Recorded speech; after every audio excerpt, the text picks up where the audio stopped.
Hello, hello, my friends. AmyR here with Prairie Paper and Ink. Welcome back to my face and my card making space and more holiday cards. For those that might be new or whatever, if you're new, welcome. Welcome to the chaos. I started this last year, but each month on or around the 25th of the month, I was posting a holiday card video. Started doing it last year and I really loved doing that because just working little bits throughout the year leading up to the actual like holiday season, getting them Christmas cards done, it took the pressure off. I liked it. I was continuing this year. I stopped for a couple months because I was really, really sick, but I had a couple up. I did another one recently. And then I told y'all we will probably do several because Christmas in July is a thing. And side note, Halloween's cards, my Halloween series, it's coming. Y'all, many things can be true at once. I just wanted to address that because I've been getting some comments and messages about all the things, but also non-holiday. Lots happening. Hopefully that all makes sense. Specifically, Altenew's July release was amazing. When this goes up, it'll be the day of or the day after, but it just went up.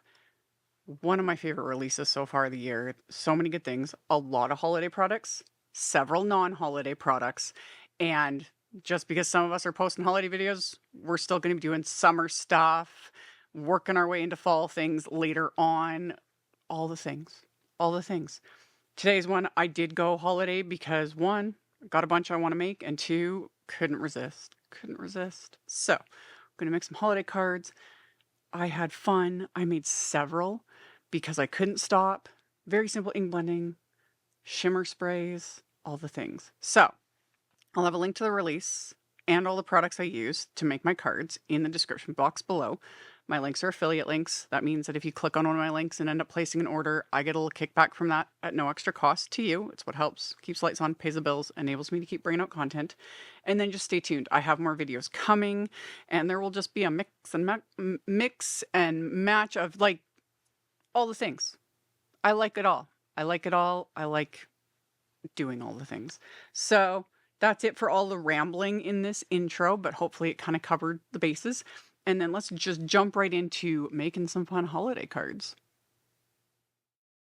Okay, so I started with the Lush Botanicals Poinsettia 3D embossing folder and die set. And y'all, it's so good. It's so good. So there's a die set, and all the like petals are one die. And then there's a die that does the centers, and then the embossing folder. So die cut first, and then you put the pieces into the embossing folder and you run them through your die cut machine, and it embosses all of that veining detail onto all of these petals or leaves, because I did, of course, both. So that's the first bit was frosty pink cardstock. And I die cut and like embossed everything twice because, like I mentioned in the intro, I could not stop myself. Once I got going, I was just like, this was too much fun. So I just die cut a bunch, embossed a bunch, and then to add depth to everything, I'm doing some ink blending. And normally, especially with like florals, I ink blend like from the centers. I go from where the petals, meet the center, and I blend there, and I work my way through all the different colors. This time I decided to go from the tips inwards, just for a slightly different look.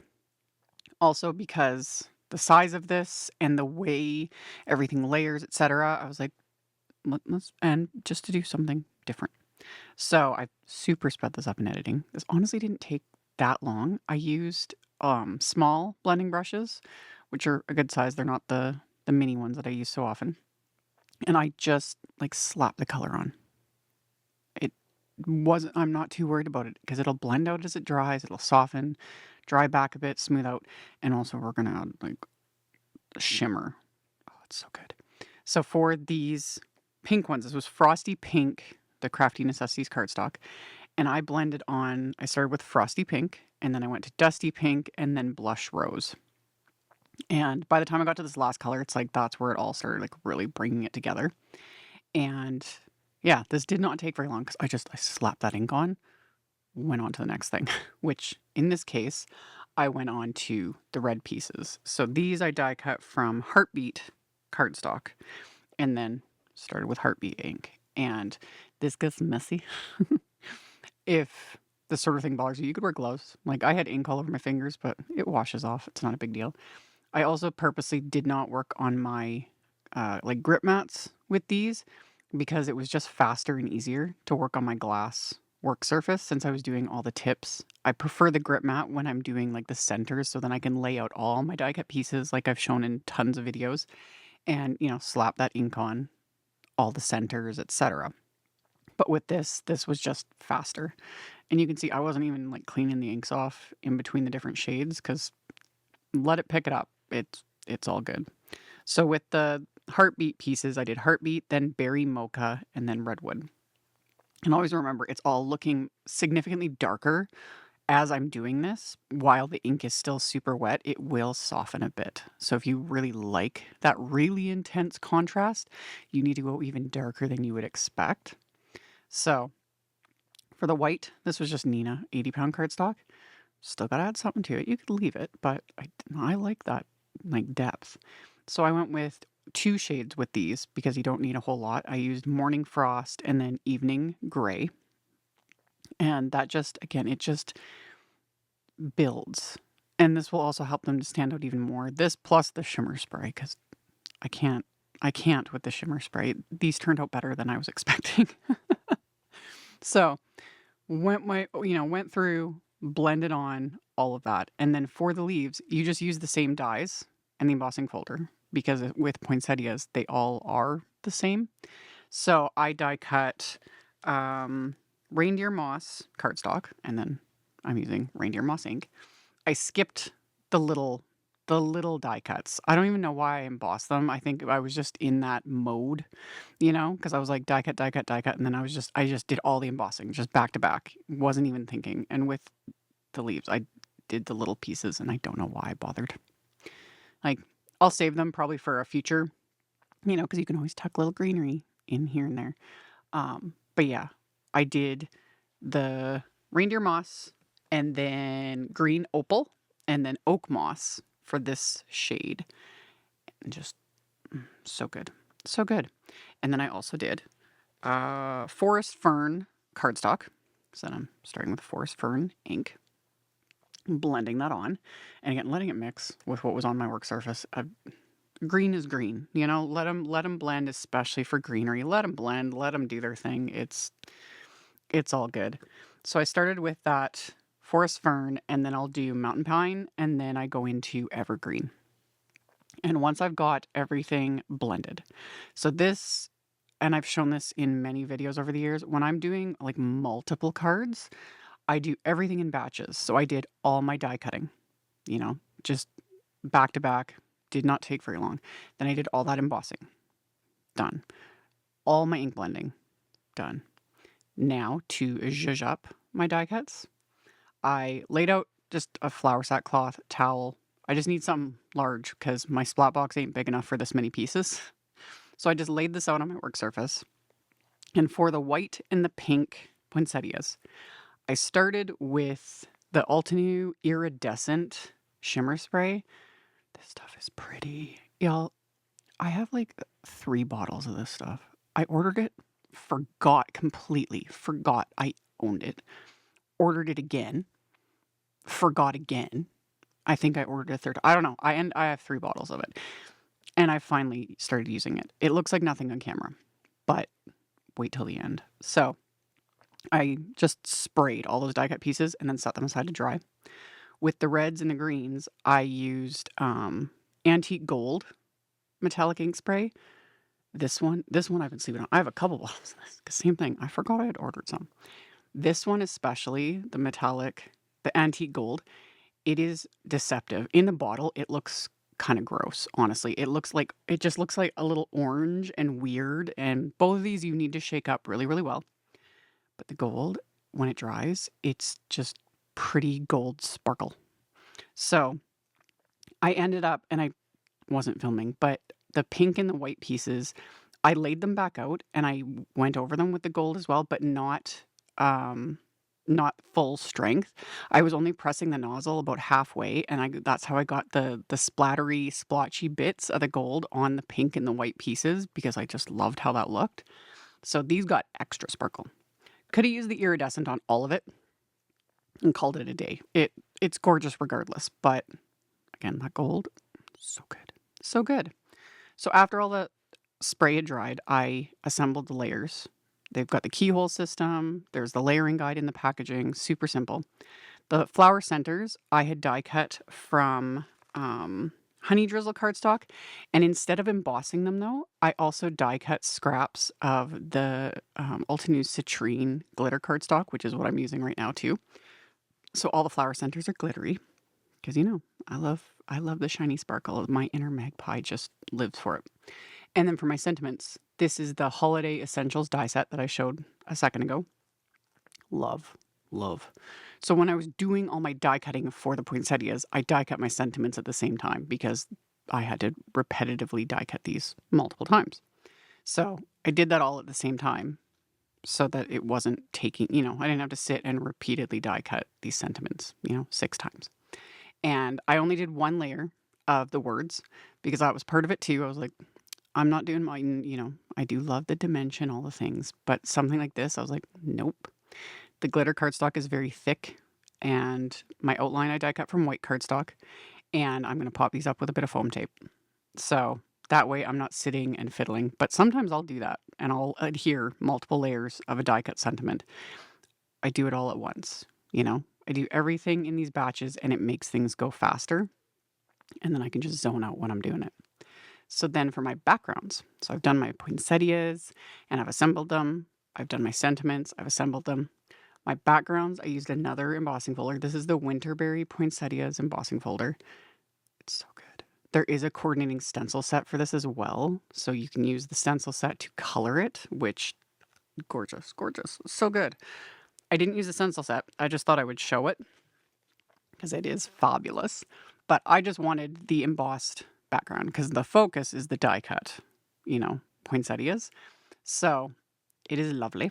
So I embossed panels of white cardstock, and then all of them I trimmed down to about 4 by 5¼ inches. I set those aside. I had more panels of just plain white cardstock also trimmed down. And these I'm going to stamp. I put them in my stamp wheel, and I'm going to stamp these with a sentiment from the Holiday Messages set. There's some good phrases in this one. So I chose one of the sentiments, and I'm going to ink that up and stamp that with green gold fresh dye ink. I've talked about this in other videos, but when I'm doing things like with golds, like on the front of the cards, I've got the gold cardstock and the gold, shimmer and splatter and things. On the insides of my cards, I rarely will use like a pigment ink. Altenew's got a couple of really good gold pigment inks, but I don't like using pigment inks on the inside of my cards only because they need to be either heat set or just let to fully dry, and I smear them. I smear them. I make a mess. So if I plan enough ahead of time, I would stamp them with the gold ink and then set them aside. But using just a dye ink that's the closest color to gold for me works. So that's why I use the green gold. And repetition, just panel, stamp, panel, stamp. So I got all those done. And then to assemble my cards, I have card bases that I did. So I did all my card bases at once. These are Concord 9th Evergreen cardstock. And they're all top folding A2 cards. So 4¼ by 5½ inches. That's why I trimmed down these white panels so that, they're framed by the green cardstock. And then I adhered all the card fronts and all the inside panels with liquid glue. And then I would set them aside to let them dry. Again, just do everything as Tim Holt says, like compartmental making, so it doesn't all have to be done in one session. These were not done in one session. But I did a session of die cutting and then a session of ink blending and then spraying with the shimmer sprays and then assembling, so on and so forth. So then to adhere these to my card fronts, I adhered the poinsettias with just liquid glue right in the very center.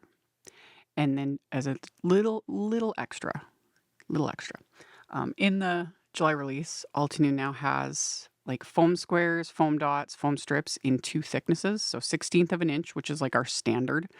And then they did 1/8 of an inch as well, which is twice as thick. So those are if you really want to build dimension or for shakers, things like that. And convenient. Convenient. You get 2 sheets in each pack too. So I only took just 3 squares. Again, if you want to really amp this up, you could put foam pieces under every single petal, just it would look amazing. It really would. But I just did 3. That was more than enough for me. It, just pops up those petals a bit, gives it that little extra dimension without creating a ton of bulk. And I love it. I love it. So then once I had those in place, the sentiment, like I said, I'm going to pop up with foam tape. The leaves, I was just snipping them apart and I would just tuck them in with glue. And I used every single leaf. I kind of had, I had them all laid out after I had finished inking, and spraying them. And then I separated them into little piles and it was like, oh, I have enough of like 4 leaves, per card. And then I had whatever left over, not the little ones, but the larger ones. And whatever was left over off camera, I tucked them in amongst all of these different finished cards because I'm not gonna let the greenery go to waste. So yeah, and then trimmed off the couple little bits that were hanging off the edge, and then did the same. Just followed through with each of these cards, and look at that sparkle. So that's the antique gold spray, y'all. Sparkle. I love it. I love it so much. I've been playing with it more and more lately, and it's so good. So these poinsettias are sparkly. I didn't add any other splatter, I know. But for me, this was good because like the focus is these gorgeous poinsettias. You're not going to see it as much on the white, like the real sparkle of that iridescent one. You'll see it on the pink one, but it's there. And it does have, the iridescent has a little bit like of a pink shimmer to it as well, which is really pretty, which you don't even see on camera, but you can see it in real life. And it's just sparkly and fabulous, and I love it. And it doesn't rub off. I get asked that a lot. One, I don't work with sealants in any way, shape, or form. I can't be bothered. But none of this really rubs off. And I sprayed these pieces fairly heavily because look at it. Look at it. Look at that sparkle. It's so good. You guys, I had a lot of fun making these. And yeah, assembling it all, tucking in the bits, all the things. Like, it didn't come off. Like I said, I've been sleeping on those sprays and now I need to use them because I don't even know how many bottles. It's ridiculous. So anyway, those are my cards. I had so much fun making them. I hope you guys enjoyed. Like I mentioned in the intro, links to all of the things are in the description box below. I'll have a link to my holiday playlist in the end screen at the very end to check out if you're interested. Thank you all so much for hanging out with me, thumbs upping, commenting, all the things, and I'll see you all very soon in the next one. Bye. Thank you so much to my amazing Patreon supporters. For anyone that might be interested in joining my Patreon community and supporting me, the link to my Patreon is in the description box below the video. For everyone else, as always, thank you all so much for taking the time to watch my videos, for thumbs upping, commenting, subscribe if you haven't, I'd love to have you. And here's a couple other videos for you to check out in case you missed them. Bye!